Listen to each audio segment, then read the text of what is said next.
My name is Dr. Henry Lustiger Thaler. The date is September 28th, 2014.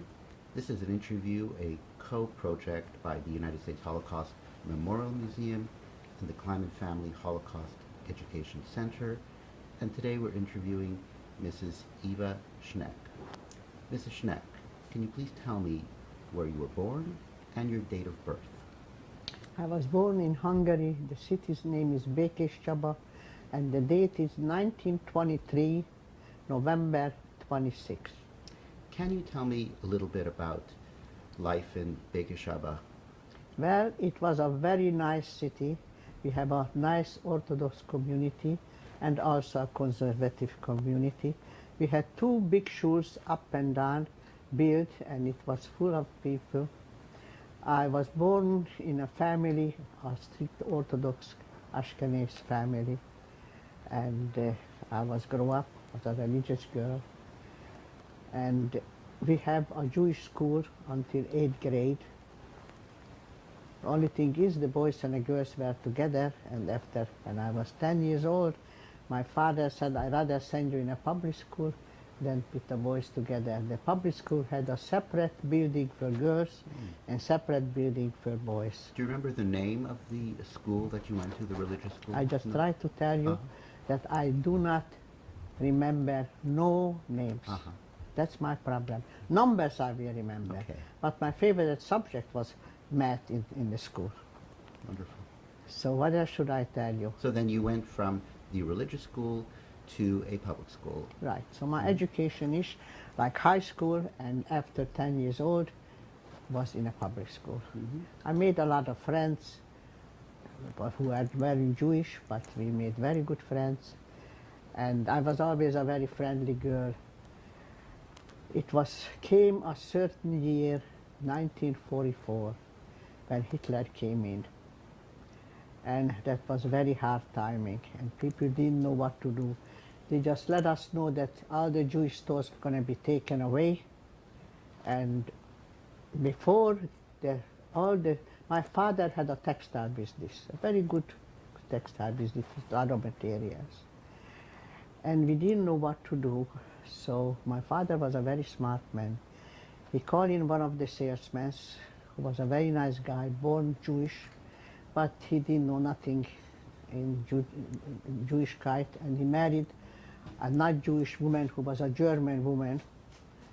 And he called in and he said, I would like to give my business to your name before they take it away. But not on your name, your wife's name, because he is really not Jewish.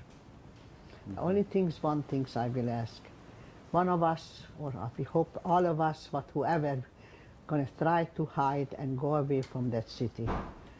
You sell whatever you want, everything is yours. But every week in Budapest, where I was hiding, going to bring up some money so they could live on it. They took away my father to the labor camp. It was an interesting story.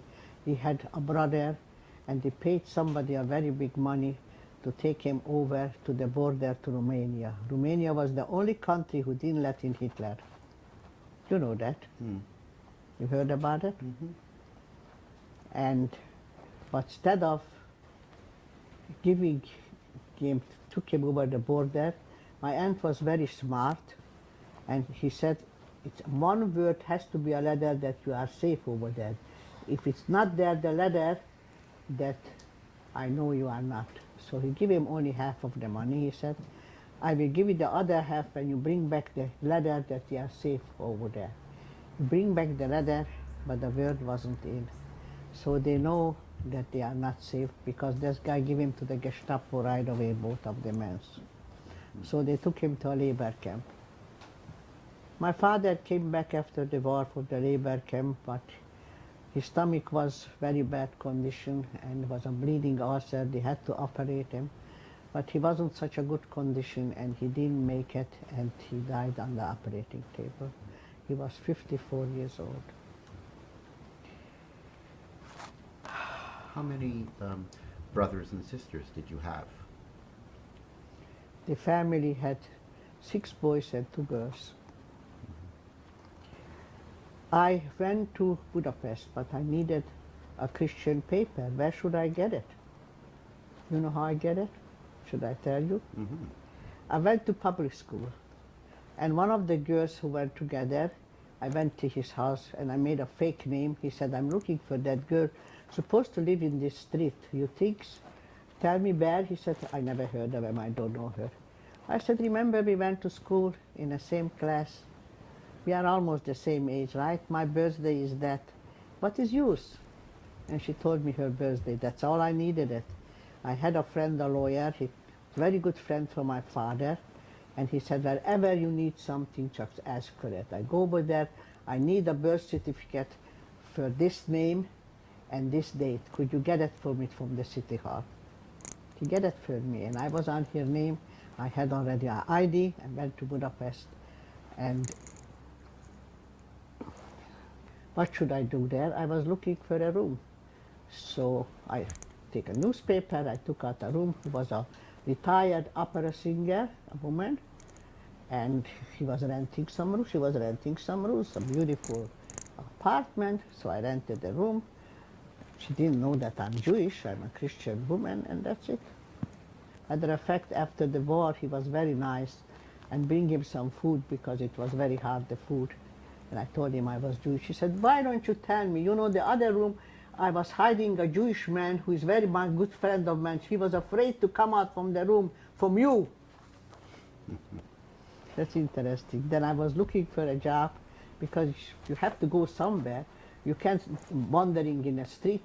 Finally, I got a job packaging some items, whatever it was, and it was a lot of people working there. One day, the forelady said, you are fired. I said, what did I do? He said, you are an antisemite. I said, I never said one word. He said, but you never said a good word to Jewish people. You know how many nice people is over there, they take him up to the ghetto. And matter of fact, my fiancé is a Jewish boy who is in a labor camp. I'm waiting when he's going to come home. And he fired me. Couldn't tell him I'm Jewish. There were other 30 people working there. I should advertise myself, I'm Jewish. So. How old were you during this experience? 20 years old. Well, I was born on 23 November, that was 1944. I wasn't even 20 yet. Mm-hmm. And after that, I was wondering. Luckily, it lasted only 1 year, and the Russian came in. Matter of fact, I was hiding, my brother was with me. And that's an interesting story, because we learn one thing. Take a room, educated people or somebody, not a plain people. A plain people, biggest pleasure to call a police, I have a Jew for you. Educated people gonna tell him, I need a room, would you please look for another room, correct? So he took a room advertising somebody who was working in a ministerium and had a summer home somewhere, and Budapest was bombing, you know, it was wartime. So he rented a room over there. And one night when he came for the rent, my brother, whose name was Gabi, he said, Excellency, maybe you could spare a little cigarette, I don't want to go out this late. I said, sure, my son, here is a whole pack. And he gave him a pack of cigarettes, but you can't buy it in the street. Only in a ministerium who is worked there, they get it, and Hungarian crown is on it. And we never ate trifle, never. They were a ghetto, and my brother tried to go in and bring out some kosher food. If I don't have what to eat, I eat a piece of bread, that's it. And one day in the street, they stopped him to give me your ID. And he forgot which pocket was the Christian paper and which pocket was a Jewish paper to go into the ghetto. Didn't know what to do. He took out the cigarette. Maybe you could care for a cigarette. Thank you, Excellency, and he left him there. Because he knew whoever had that cigarette has to be in a ministerium. Interesting. That saved his life, the cigarette. So what else should I tell you? That's how I live in Budapest, hiding. Did you, in your period of hiding, were you, did you see the deportations that were occurring? Did you see the actual deportations? What I saw is a terrible things. Please. The room was when I was in Budapest. Budapest was, the middle is the Duna River, one side is Pest and the other side is Buda. And I was in a Buda side, and over there is the river, the Duna.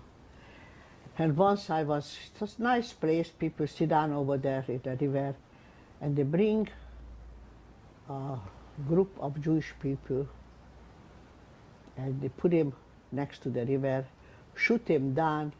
The river was red from the Jewish blood, and I saw it in my voyage.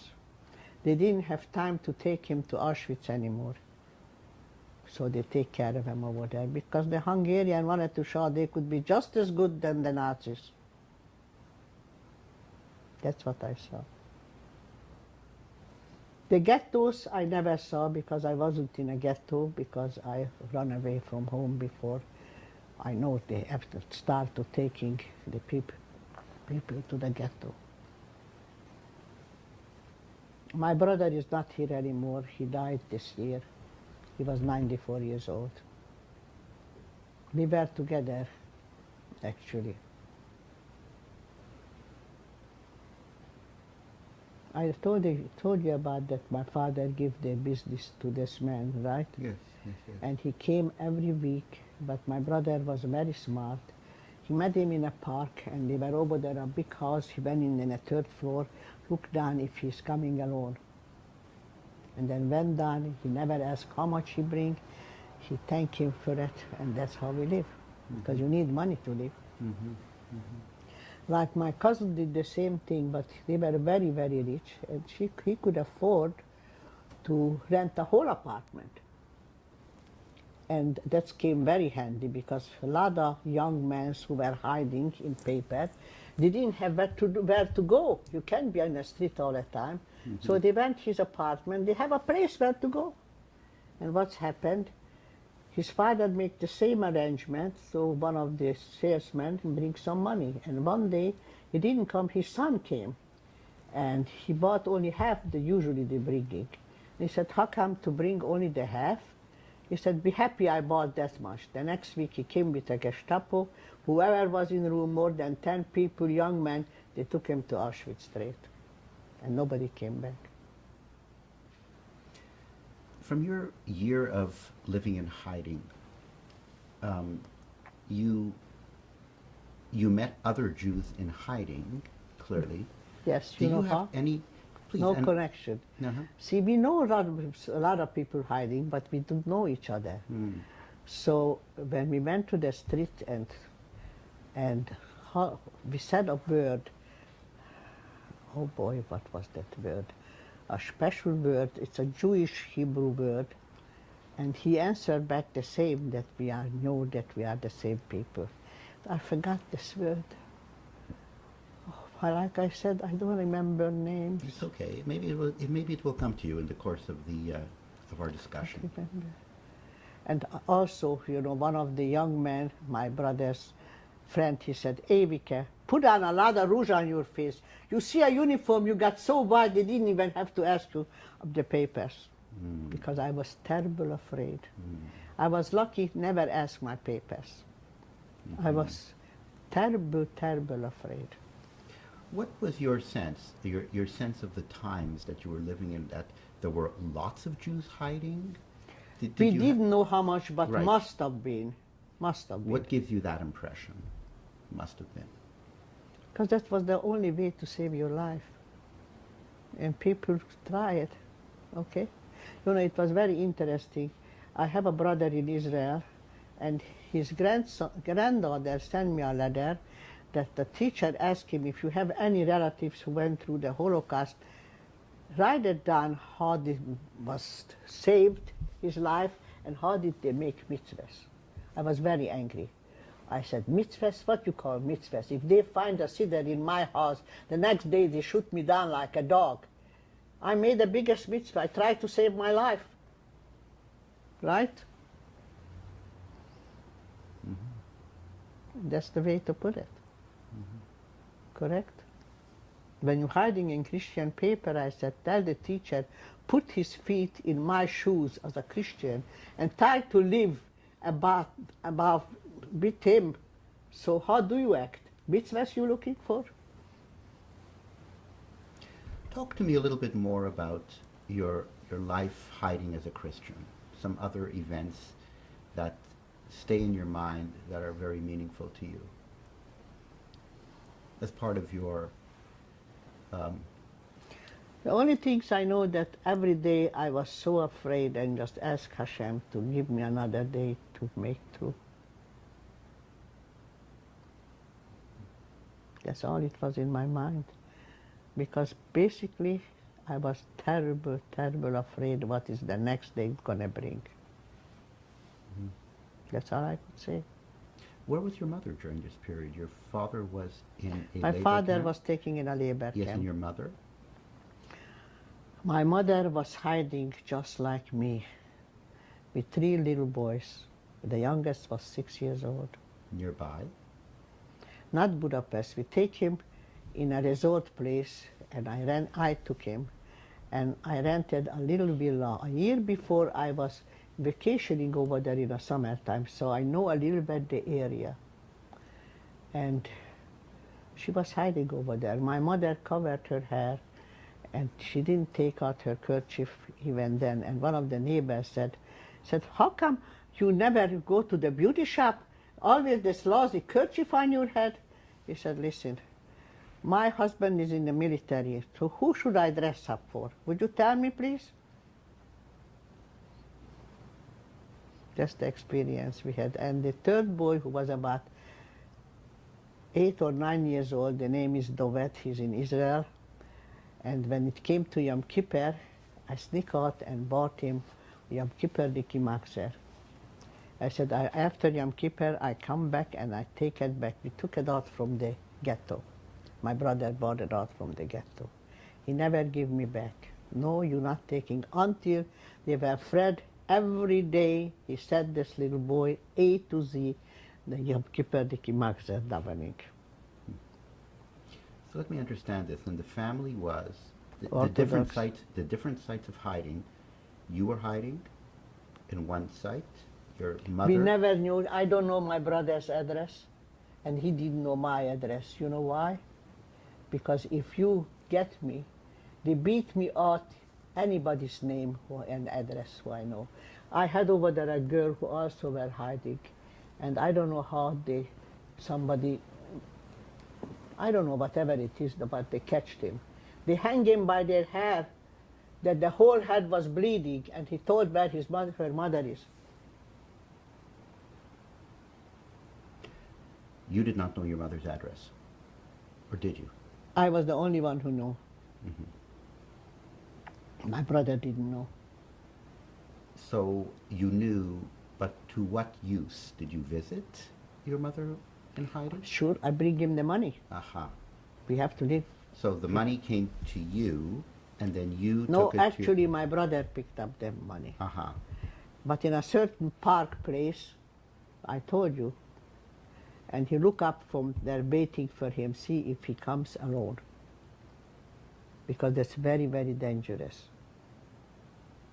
And he never asked how much you bring. He thank him very much for that, and never ask how much. Whatever he bring, he thank him for it.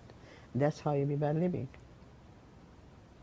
And your brother brought the money to you, and then you brought Yes, the money and I took to my your mother. parents. Yes, my brother never traveled to go to my mother. It was another city. I was the only one who was traveling.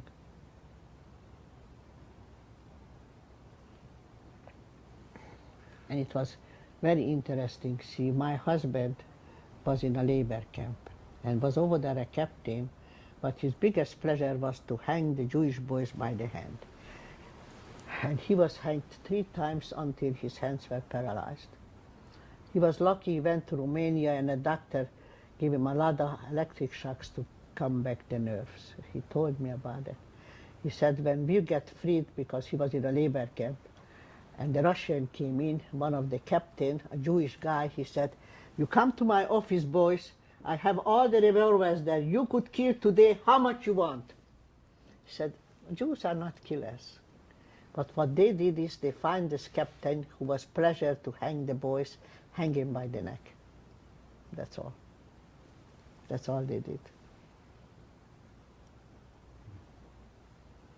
But there could I tell you about it.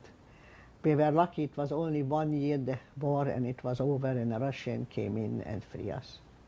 You mentioned, if we can just go back for a moment, that horrible scene by the river.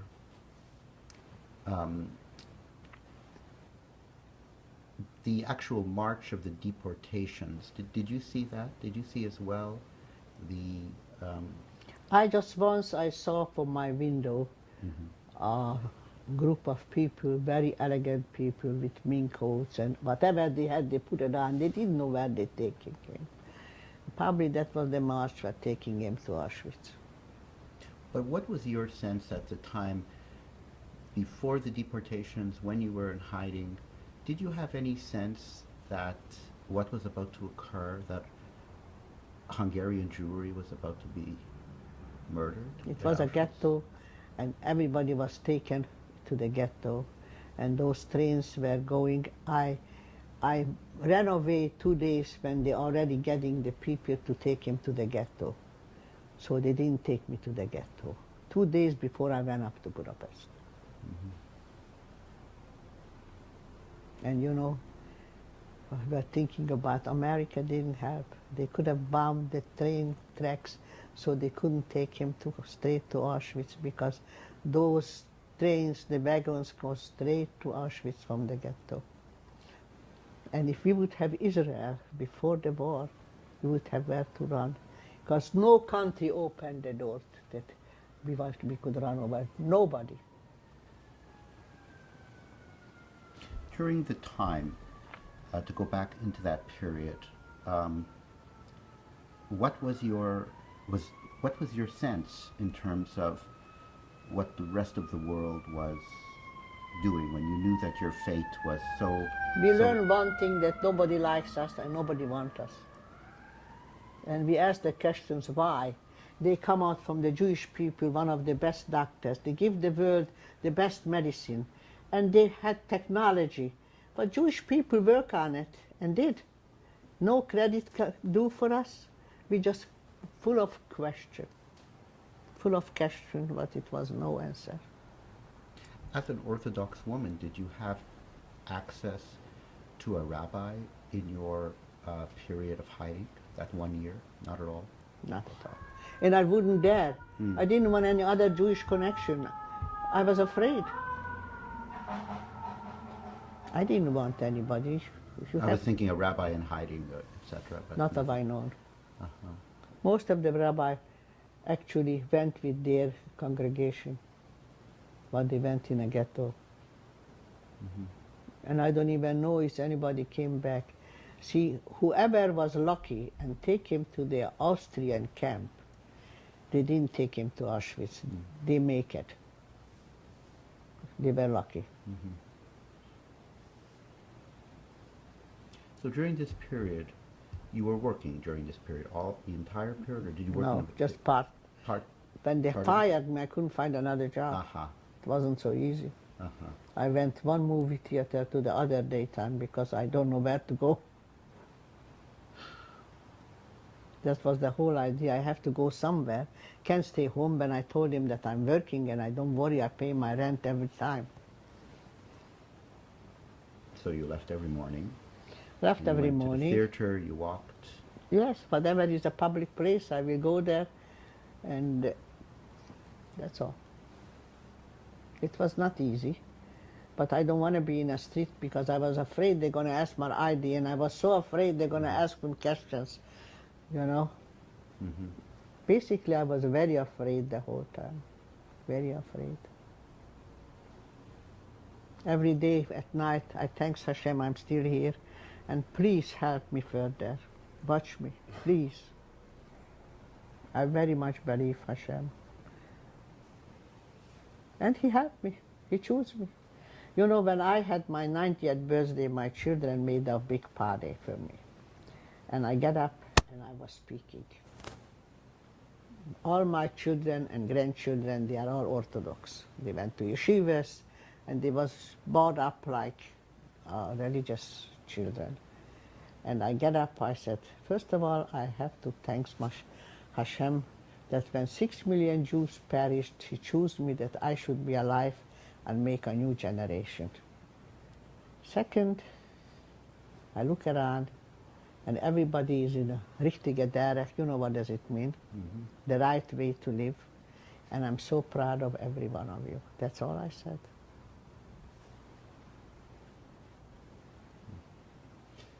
Tell me about your sentiments and feelings as you were realizing that the period of hiding was coming to an end.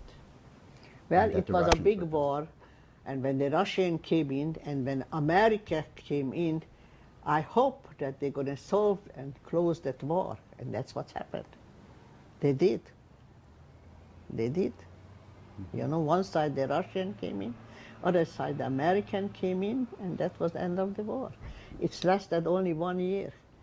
I was fled by the Russians because I was this side, you know. The other side came the American. I didn't see the American. They didn't come to Budapest.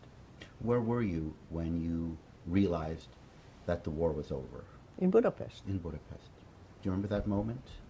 Were you in the theater? Were you on the street? Were you at home? I don't remember specifically that my brother was there, we met, and my sister was also hiding. I didn't know where, what was the address.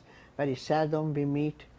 But this time we come together, he said, let's go home. Let's go home. So you all heard in your separate hiding places. Yes. It was So, safe, and then yes, you met, made contact. and we start. It was the war, but it was not normal timing, so that means no train or bus going. From Budapest to go to Békéscsaba, there's 20 miles approximately. So we start walking, and it was winter time, and we actually hiding in a basement because it was a lot of bombing, and we ran out to hide in a basement, and it was over. We didn't have too many clothes with us, whatever we had on. So not a heavy winter coat, just a lighter one. And we started walking on the snow, and it was cold, and every night we knock on a door in a farm, and would you please give us a slice of bread and a glass of milk? That's what we ate. We never eat trifle. Then we asked, was it possible we could sleep here? He said, listen, if you want to sleep with a cow, you could sleep over there, and they put on some tray, whatever it is, and we slept there. And this is how you went from Budapest to Békéscsaba. Békéscsaba. Took us 2 weeks to get home, but we made it. So this was yourself, your sister, and your brother.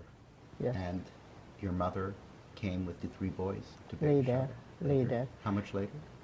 Well, a couple of weeks later, and he had enough money to hire a horse and a carriage, and that's how he came home. He had 3 little kids with him. So tell me about when you came to Békéscsaba. What did you see? What did you find? Well, empty of Jews. Nobody. No? There were a couple of Jews already who came, I don't know, from Romania or what, because it was a shaykhut there already, very few. And I remember we came home, it was nothing in the house, and our money is gone too, so what should I do? I always had a guts. I went into a Gaisha grocery store. I said, listen, would you please give me flour, sugar, oil, eggs, something that is kosher? And I don't even have money to pay for it, because they took away everything. He said, don't you see the shelves? He said, everything is empty, we don't have nothing. He said, listen, or you give it to me, or I bring in a Russian soldier, and you're going to give me everything. He gave me everything. They were so afraid from the Russian soldiers, they were very tough. And they gave me everything. How you like that? And then we went to the man who was bought us money, and I asked, maybe you have a chicken so we could make Shabbos. And I saw over there running a couple of chickens, so I picked up one of the chickens, and the shaykhut was home, and we made Shabbos. My sister, I told him, listen, you clean the house, I'm going to start to get anything you need, food and anything. And I was the one who bought in everything. And Friday afternoon, It was around early afternoon. Somebody running in, he said, they have here somebody coming home. You think you could give him some food for Shabbos? He said, just tell him to come in. And my mother arrived with a carriage with the children. And that was the first Shabbos. It was memorable. Really, really memorable. Beautiful. And we made it. My mother went to Israel, and my siblings are there, 2 brothers and 1 sister. And I went to America. I married at home. Before we go to America, I just want to stay in your hometown for a moment. Yes. What was your understanding in 1945 when you came back to Békéscsaba and you saw that the Jews were all gone? Did you have an understanding that everyone was murdered? Or was that something, a realization that came somewhat later? Did you understand what had happened? Did you think people were deported to labor camps? But we just know that they took him away for the ghetto, but we didn't realize that they killed him. We thought maybe they took him in a labor camp or something, and we find out that much later. When did you find out? When did the information begin to trickle When in? somebody came home from the labor camp, like my father came home from the labor camp. Okay, and he said some of them who wasn't, because it was people who were selected, who is old or woman, left or right, you probably heard about it. He said those are probably were killed. We didn't know that Auschwitz was existing or where, but somewhere in Germany. In my wedding day, 1946, January, my father and my mother was there, and they took me under the hip. It was nice. Very nice. And when I hear a story that doesn't belong there, but I had a good sourceful things sometimes, the way I'm thinking. It came my wedding day, and my husband, no woman came back. He and his father was there, who was in a 40s, only very young. And nobody was thinking about to send a little flower to my wedding day. I said, at least a little bouquet on my hand, a couple of flowers, nothing. And I was very upset. I have to have a little flower. So I was sneaking in a house my wedding day. Where could I get January when snow on the floor? Flower. After the war, it was no shops open. Where could you get it? You know what I did?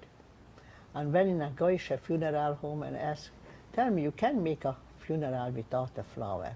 Where you get this time of the year flowers? And he said, we have our own hothouse. May I see it, please? I went over there. I said, would you please cut off 3 white lilies and make me a bouquet for my wedding day?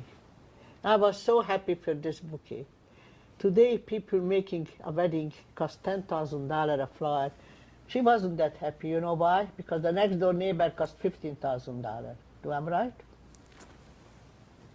Nice memories. Very nice. Yeah. Very nice. It was the communist area.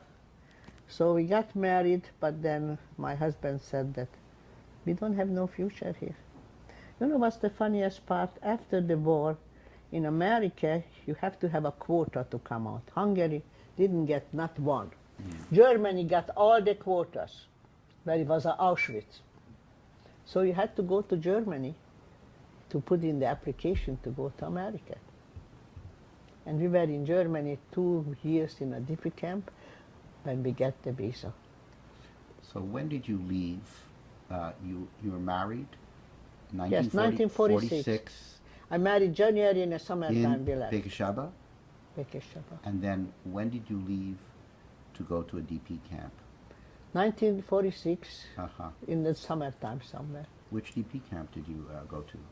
Like I said, I don't remember the names. Was it a very large DP camp? Oh yes, a lot of people were there. Was it in? Do you remember if it was in the American zone or in the British zone of occupation?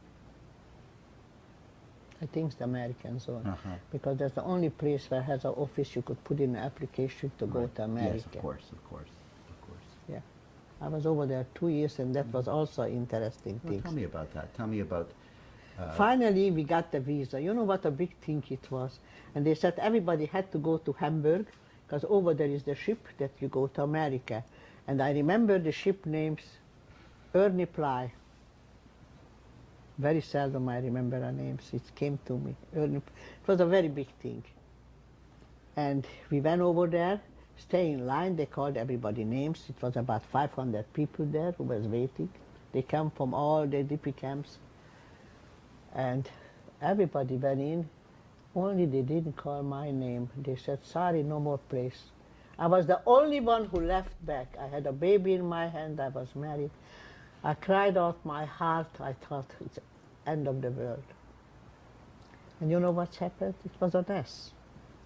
When the ship was blow the horn, the door is open, and my mother standing over there came to say goodbye.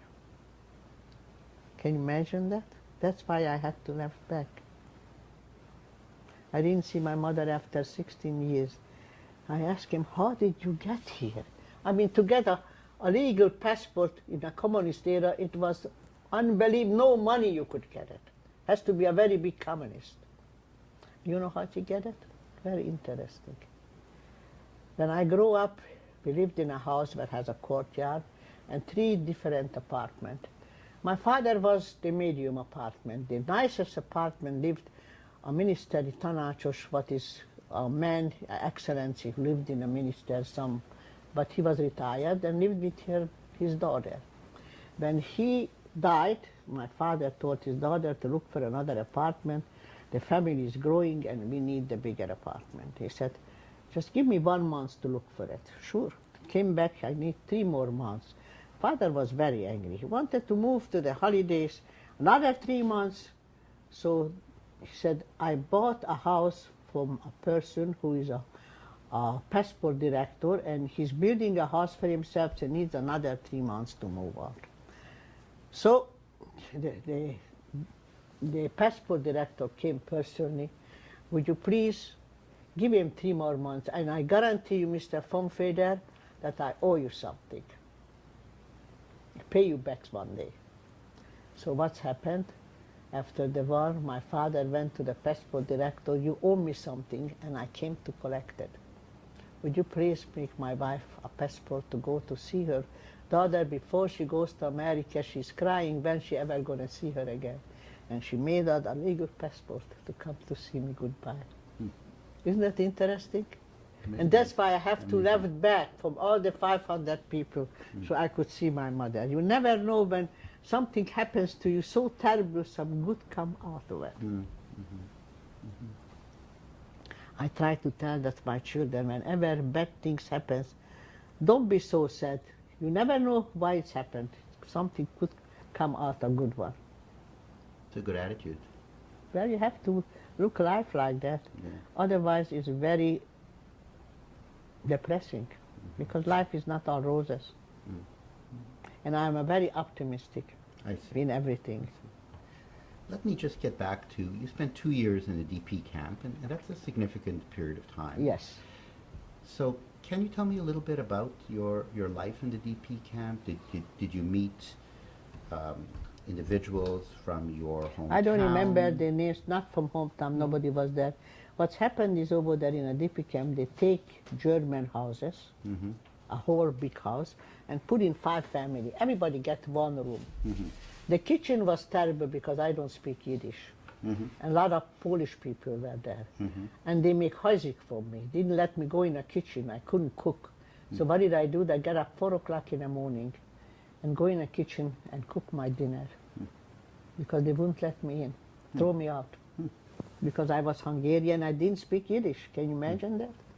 You can't communicate. Right. And we managed, you know, little, whatever it is. The biggest things was that the whole house had 1 toilet. Can you imagine to stay in line? It was 5 family over there. Tell me a little bit about the DP camp on the outside of your house.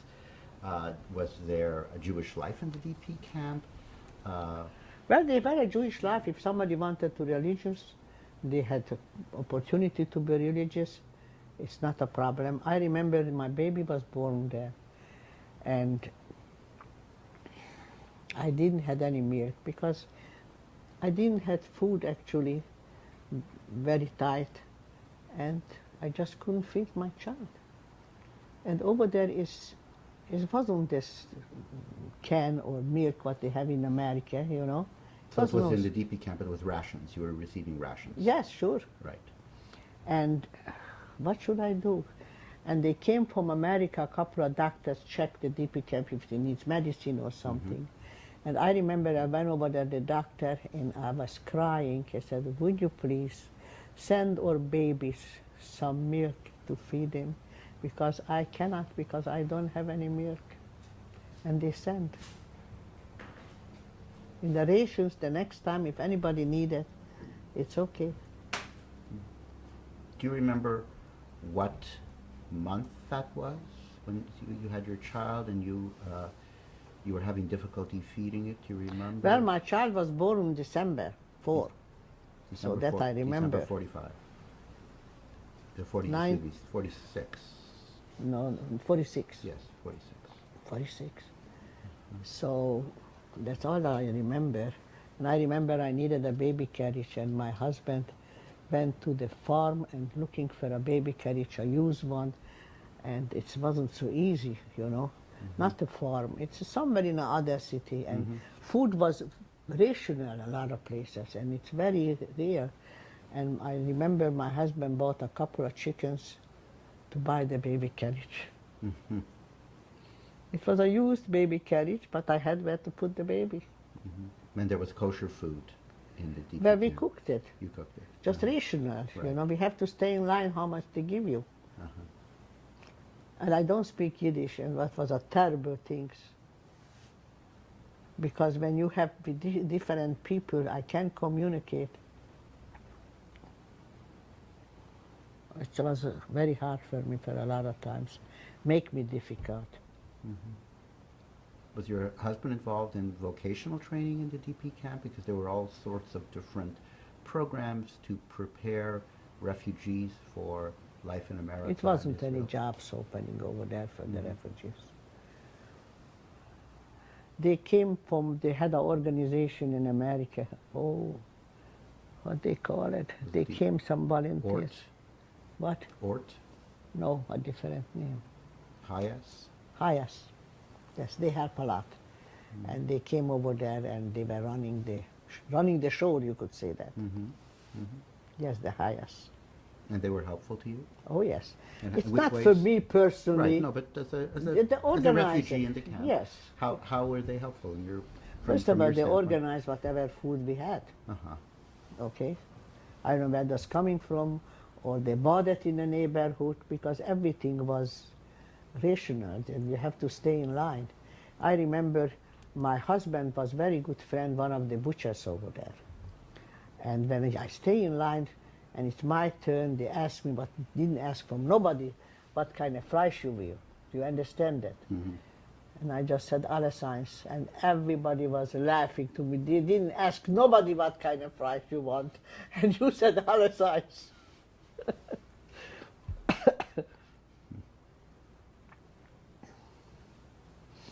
That's all. So it must have been a. I was 90 pounds when I arrived in America. Then you could imagine how much food we have. When did you arrive in America? 1948 years. 1948. Would you say that your experience in the DP camp was generally of hunger? Is that a memory? Well, it was very shortage of food. It was rationed and really the minimum. Well, they don't have it. They don't have it. They have to bring it. And I never eat treifel. Never. Even when I hiding, I didn't. It was wonderful when we arrived in America, $10 in our pocket.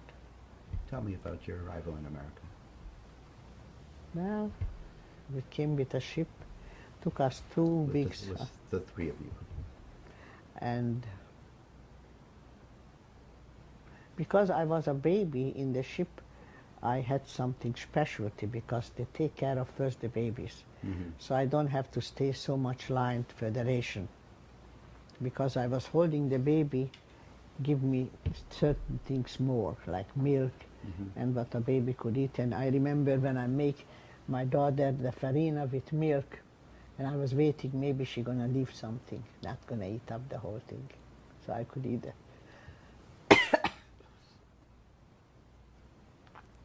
That's interesting. But first you give your child Yes, of course. whatever she wants. Of course. What else should I tell you? Well, so you arrived in America. I appreciated it. In 1948. 48. Yes. 1948.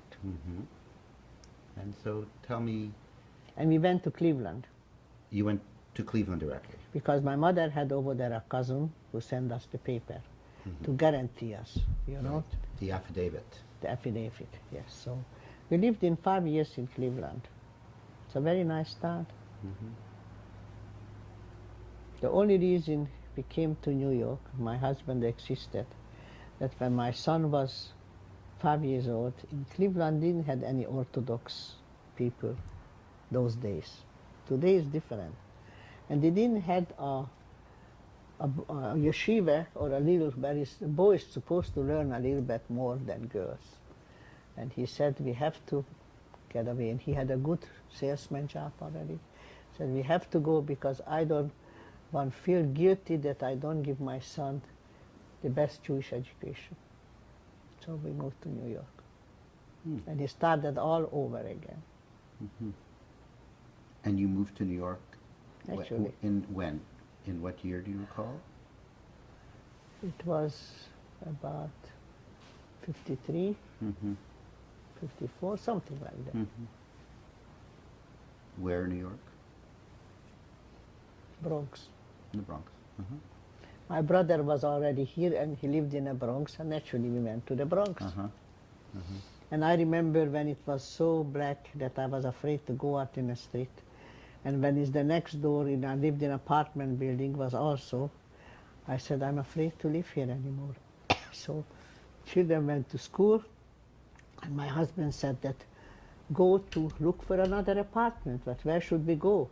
Crown Heights was also black. So they said Borough Park is opening, Jewish people moving there, so I went to Borough Park. I remember when we moved to Borough Park, I ran in the back, tell my husband, can you imagine I saw a Jew with a beard? Well, those days was just starting Borough Park. And you know how I moved to Borough Park? That's the interesting thing. I went to the broker to show me the apartment. Then I asked her, maybe you have a little house, but doesn't need too much payment. Yes, I have here a two-family house, 2 bedrooms each, and need $4,000 down payment. It was $21,000. So I go home, and I put it on a table, what I saw. I didn't say nothing. Then we arguing something, and I didn't talk to him a whole week. So he came home, put on the table the contract, she bought a little house. Now you talking to me? And we bought it in 15th Avenue, 59th Street. That was end of Borough Park, really. But it was my house. I said, but you don't have a penny. How are we going to put on the $4,000? She said, you're going to help me. She just opened a little business. She said, every penny was in a business. He said, you go into 3 banks and ask a $1,000 loan, we want to buy furniture. I said, in a fourth, I'm going to get it from my friend borrowing it and to work on it. And that's how we bought our first house. But I had my own house. I was so happy. I didn't give it for anything. Later, I sold the house and I go further, 54th Street. They just built a new house and I bought it. Yeah. And your family is growing at this time.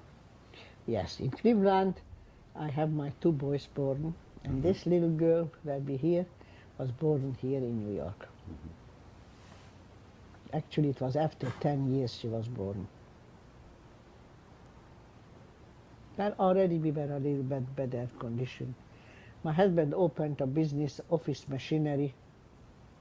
Actually, his brother came out later, and when he came out already were in a deep camps to certain fach you could learn, and he learned typewriter mechanic. So one day he said, let's go to business. You are a good salesman, and I am a typewriter mechanic.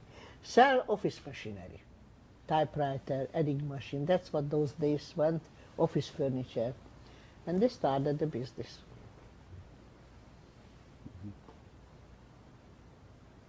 Yeah. But we made a terrible mistake. You know, I was always saving money. You have no idea. That's my thing.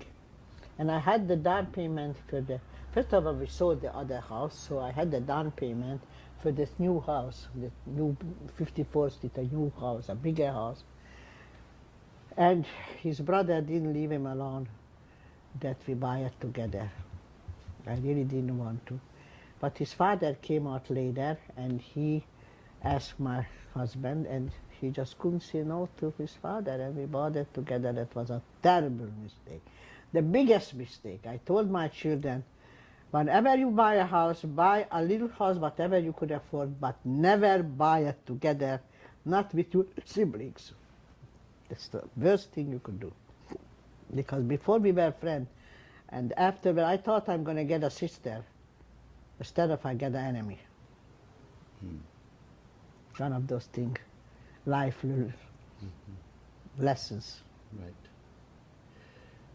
So, may I just ask you, just as a reflection on your experience of hiding, just to reflect back on how, what all that meant to you in terms of your experience during this horrible The time. hope that I'm going to make it, but all the time I was such a terrible afraid. Like I told you, one of them told me that put on a lot of rouge because I see a uniform. Before they ask my ID, I all white. They don't even have to ask the ID. I was terrible, terrible afraid. Every night I ask that what is the next day going to bring. I was so afraid. Luckily I was lucky because they never asked my ID, and I made it. But it was a hard year, very, very hard year. To be afraid all the time. That was my notion. That's how I remember. Thank you very much. You're very Mrs. welcome. Schneck. Thank you very much. One thing I could say, Jews were always had problem. Nobody like us. But it always has a solution. You just have to work on it and don't be afraid. Because I was very afraid, but I made it. Thank Baruch you. Hashem. Thank you. You're very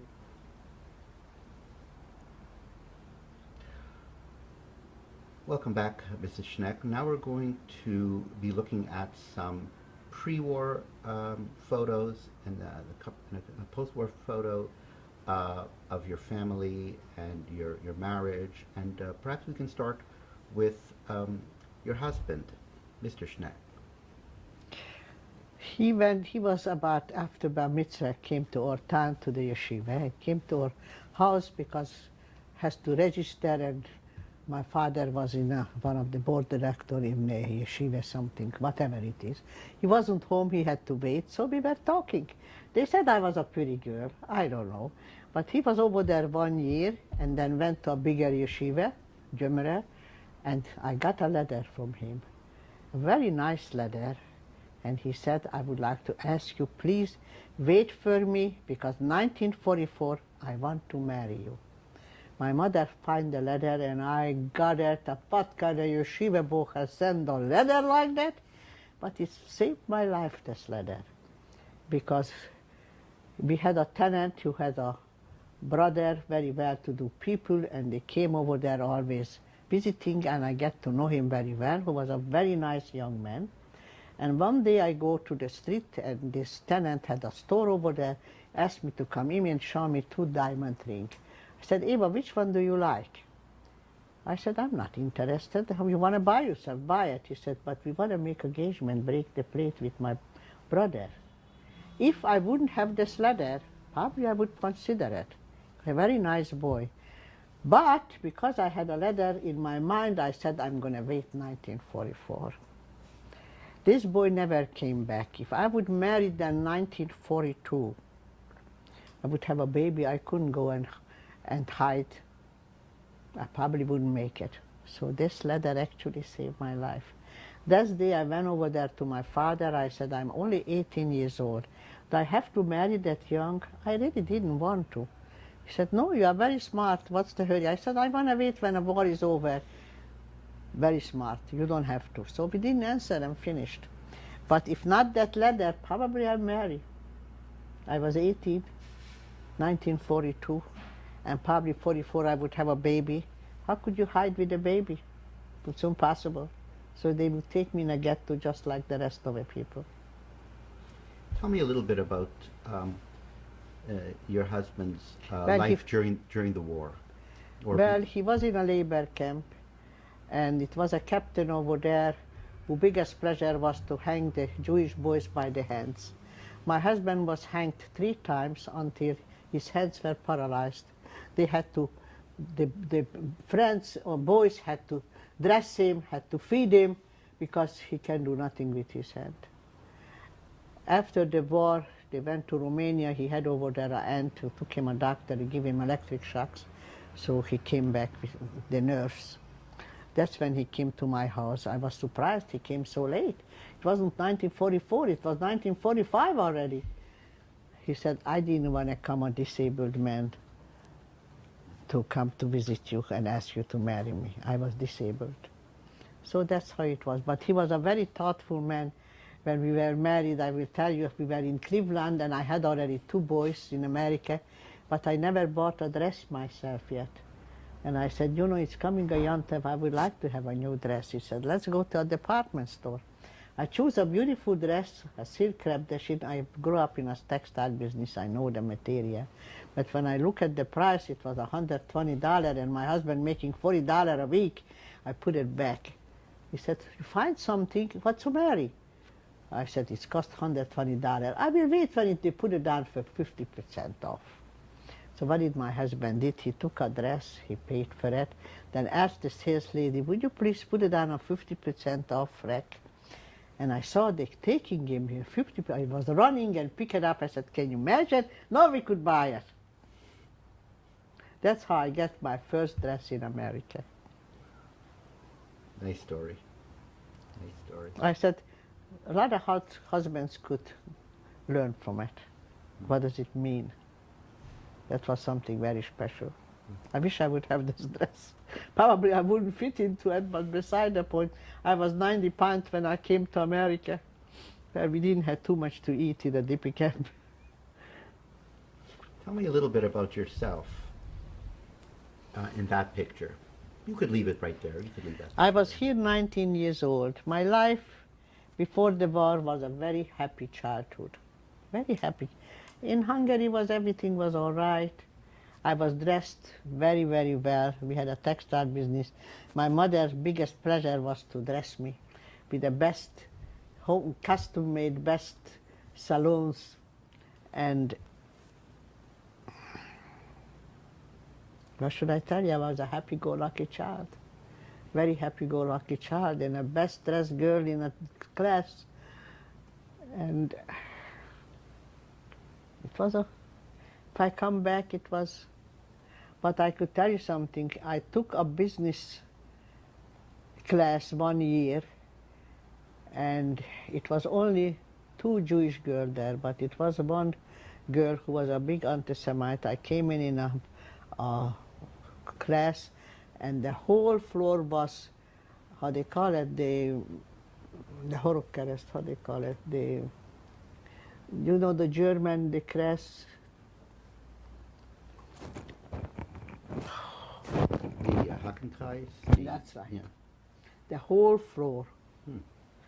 And I remember when I was hiding in Budapest, I went in a bus and who is over there with this girl? I said, that's all I need. He will call the police. The next stop I jump out. After the war, I met her. He said, Ava, why did you jump out for the bus so fast? He said, would you call a police and tell him I'm Jewish? No. Well, I'm sure she would. Interesting. Interesting encounter. Interesting encounter. Well, I forgot the girl's name. Like I said, I don't remember names. Mm-hmm. But I remember I had a professor that I went for the 5th Union, and already it was Hitler timing. Matter of fact, we had to wear a yellow star, stars. and I took off my star because I wanted to go this. I was the best student over there. I loved to go to school. I want to be the union over there. And I show up. Nobody said one word, but one of the professors was very nice because she saw that I took it off. He said, Miss von Feder, I would like to walk you home because I live very close to your house. And he walked me home. It was very nice, make it sure that I get home safely. I forgot his name. Nice story. Nice story. I forgot his name. Well, they had nice people too. I think what we'll... Okay, Mrs. Schneck, so we're now going to be looking at another photo of you. At which age is this photo here? And tell me a little bit about the circumstances under which the photo was taken. See, I went to public school until I was 14 years old. My father didn't let me go further because we were very religious and he didn't want me to go. But for a business school, what was only 1 year and my favorite subject was math, he let me go. And it was 35 students and only 2 Jewish. Well, it was over there a girl who was very anti-Semite. And I went in one day in a classroom and the whole floor was, how do you call it? Filled with Hakenkreis, the swastika. Yes, swastikas. And I realized that who I with in a class. So when I was hiding in Budapest, I went in a bus and who was sitting over there with that girl. The next stop I jumped out because I was afraid you're going to call right away the police. And after the war I met her, said, why did you jump off? He said, didn't you call the police right away that I'm Jewish? That was one of the experiences. Tell me a little bit more about the business school. Your parents were supportive of you? My parents were supportive. What was in your mind? You I were thinking wanted of going into a to business? a bookkeeper or do something, but my father didn't let me to go to anybody to work. He said, we have here the textile business, so you're going to make the books. So I never worked for anybody else. I don't really need the money. We had a good business. I just like to do something what I like, numbers. And you spent some time then after the business school, you spent some time in the family business working as a bookkeeper?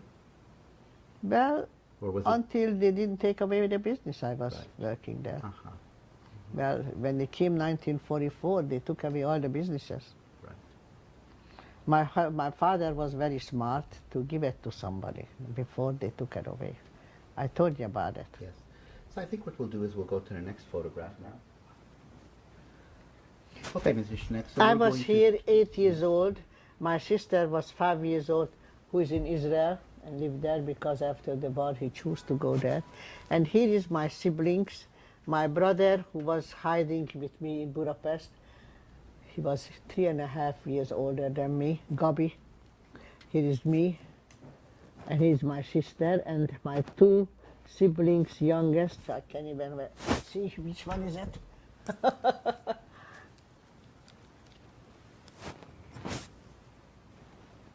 Yes, this is Doved, I think so, or Osher. Osher is not living anymore, but Doved is in Israel, and this is Barry, who is also in Israel. They are, how old are they right now?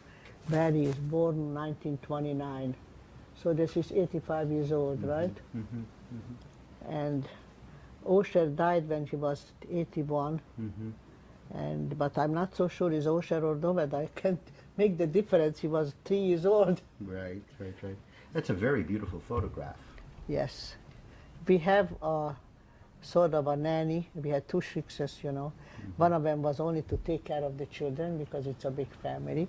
And I remember she dressed us up so nicely with all the dresses. She said, I'm going to make a nice surprise to your mother for her birthday. We're going to go out and make a picture. Oh, nice.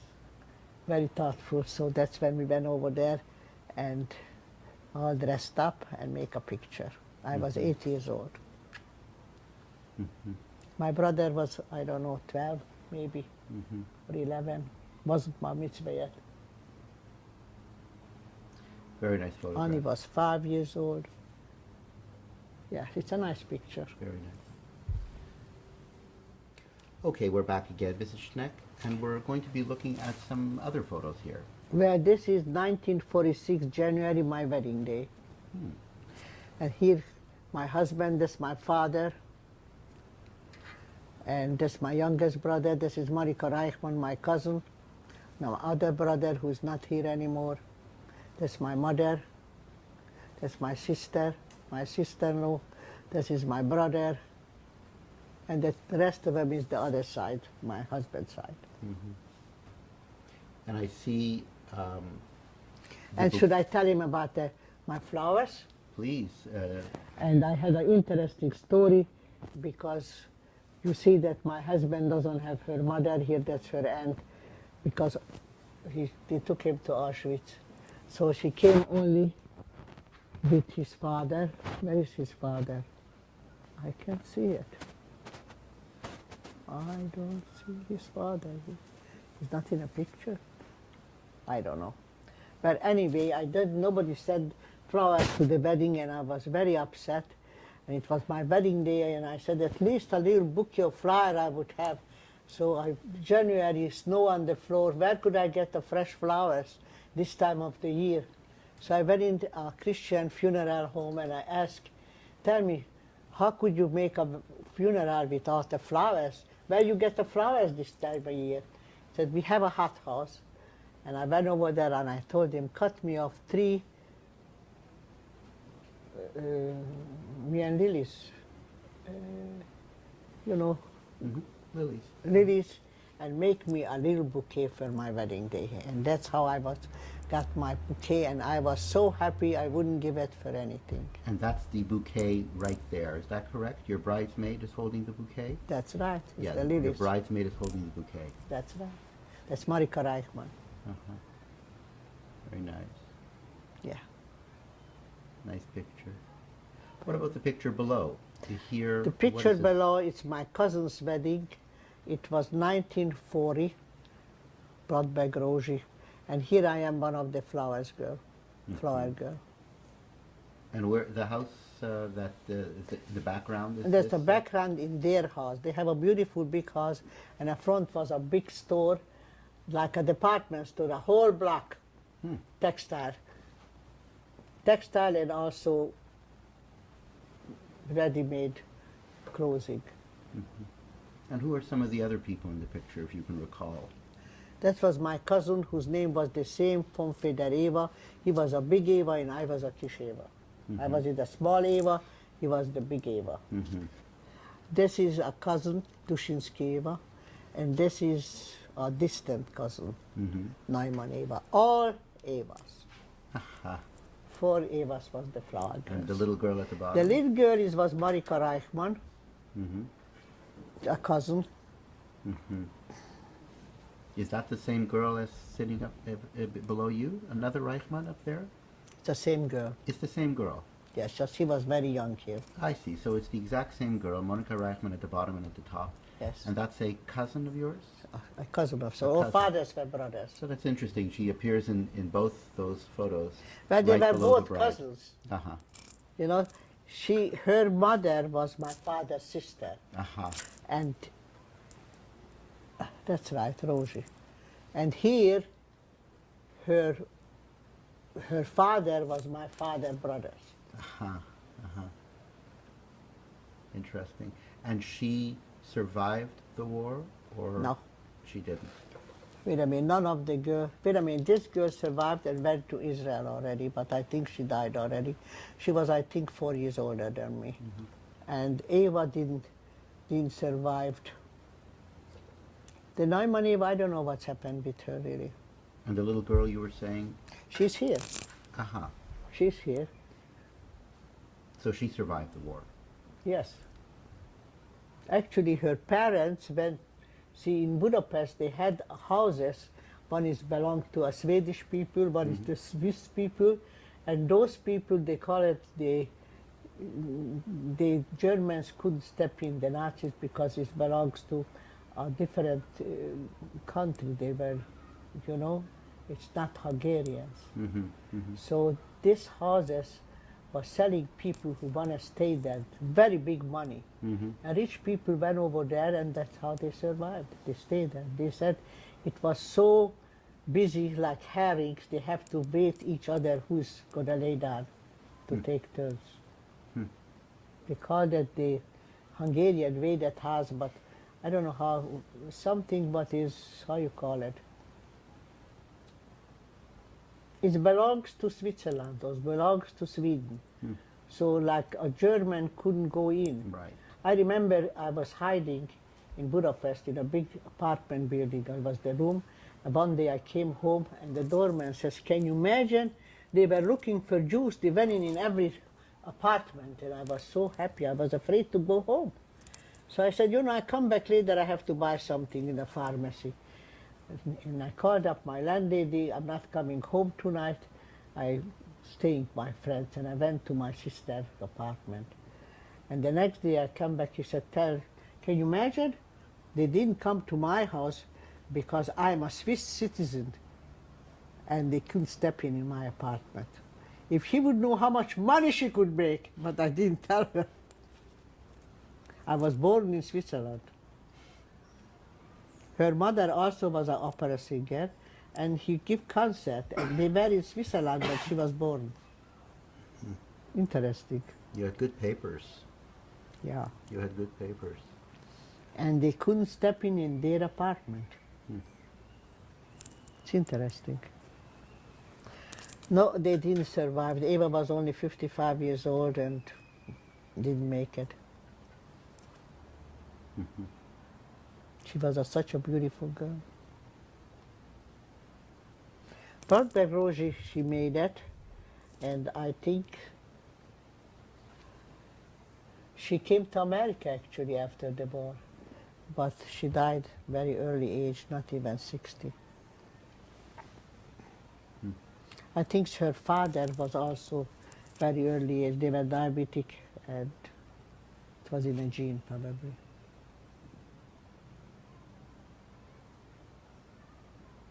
All time. I was here 16 years old.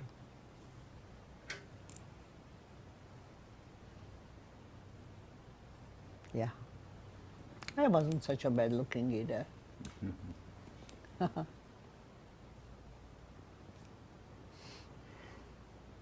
She's here, Marika. Sure. I think she went to Israel for Yontif.